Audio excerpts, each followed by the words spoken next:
This vote got so many responses. People were shouting from the balcony, saying shameful. And of course, Gabby Giffords is angry. The former representative of Arizona ripped senators who, quote, gave in to fear and blocked common sense legislation in a New York Times op-ed piece. She wrote, "Speaking is physically difficult for me, but my feelings are clear. I'm furious. I will not rest until we have righted the wrong these senators have done." Giffords' op-ed echoed the sentiment of President Obama, who was visibly angry, giving remarks in the White House. So, what are the next steps here then? Giffords said she's not going to rest. What are the next steps here if this has been not even defeated, it's been blocked?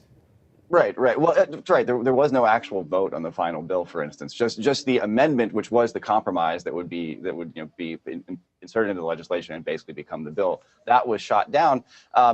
Jeff Flake was just on Fox News. He's a senator from Arizona, a fairly conservative senator, but also a fairly affable guy and very close friends with Gabby Giffords' husband. So he voted against this bill, and he said, I don't have a problem with expanding background checks. I just had a problem with how far this one went.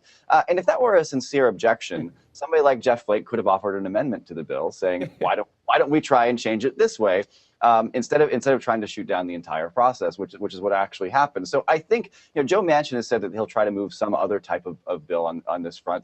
But I think what you saw yesterday was not a really sincere effort for people to deal with this on its merits. Most of the opposition that was expressed on the Senate floor was misinformation, outright dishonest about what was actually included in the bill.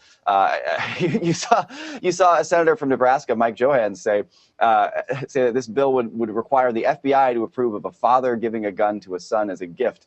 That's just false. That's completely false. And there were all sorts of these crazy conspiracy theory things being presented. These people were not seriously trying to engage the bill or find compromise. They were just looking for any excuse to vote no and side with the NRA. And so I think that kind of opposition is really hard to overcome. I don't really know what the next step is. I think the fact that Obama and Giffords were both talking about voting people out of office indicates they're playing a very long game here.